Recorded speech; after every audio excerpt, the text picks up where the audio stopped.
ವಿಶ್ವದ ಎಣ್ಣೆ ರಾಜಕಾರಣದ ನಕ್ಷೆಯನ್ನೇ ಬದಲಾಯಿಸಿದ ಒಂದು ಸತ್ಯ. ವೆನೆಜುವೆಲಾ ದೇಶದ ಬಳಿ ವಿಶ್ವದ ಒಟ್ಟು ಎಣ್ಣೆ ಸಂಗ್ರಹದ ಸುಮಾರು 20% ಇದೆ. ಈ ಒಂದು ಅಂಕಿಯೇ ಈ ಕಥೆಯ ಹೃದಯ. ಒಂದು ಕಡೆ ಅಮೆರಿಕದ ಅಧ್ಯಕ್ಷ ಡೊನಾಲ್ಡ್ ಟ್ರಂಪ್. ಕಠಿಣ ಧೋರಣೆ, ಸ್ಪಷ್ಟ ಸಂದೇಶ, ಅಮೆರಿಕದ ಶಕ್ತಿಯೇ ಭದ್ರತೆ ಮೊದಲಿಗೆ.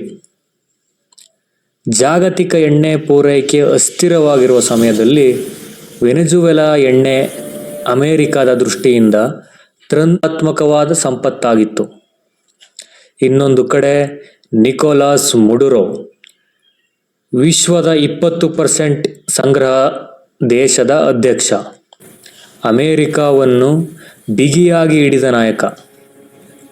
ಅಮೆರಿಕ ಅವರ ಮೇಲೆ ಭ್ರಷ್ಟಾಚಾರ, ಮಾದಕ ವಸ್ತು ಕಳ್ಳಸಾಗಣೆ ಮತ್ತು ಪ್ರಜಾಪ್ರಭುತ್ವ ಹರಣದ ಆರೋಪವನ್ನು ಹೊರಿಸಿತು.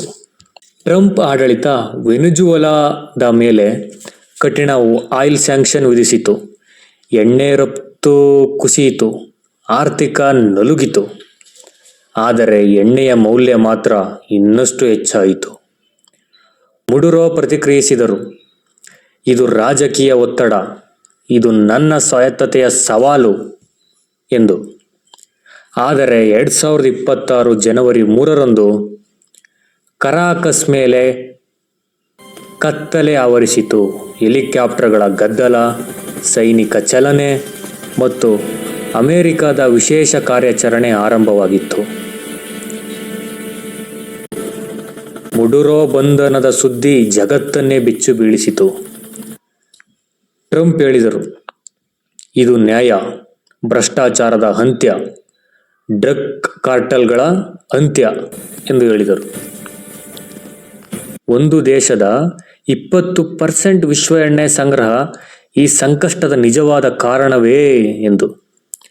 ಕೆಲವು ರಾಷ್ಟ್ರಗಳು ಅಮೆರಿಕದ ಕ್ರಮಗಳನ್ನು ಬೆಂಬಲಿಸಿದರು. ಇನ್ನು ಕೆಲವು ರಾಷ್ಟ್ರಗಳು ಇದನ್ನು ಸ್ವಾಯತ್ತತೆ ಮೇಲೆ ಧಕ್ಕೆ, ಕಾನ್ಸ್ಟಿಟ್ಯೂಷನ್ ಸಂವಿಧಾನದ ಮೇಲೆ ಧಕ್ಕೆ ಎಂದು ಖಂಡಿಸಿದರು. ಎಲ್ಲ ಶಕ್ತಿಯ ಆಟದ ಮಧ್ಯ ಒಂದು ಸತ್ಯ ಸ್ಪಷ್ಟವಾಗಿತ್ತು. ಎಣ್ಣೆ ಕೇವಲ ಇಂಧನವಲ್ಲ, ಅದು ತಂತ್ರಾತ್ಮಕ ಶಕ್ತಿ, ಅದು ಜಾಗತಿಕ ರಾಜಕಾರಣದ ನಿಯಂತ್ರಕ ಎಂದು. ಈ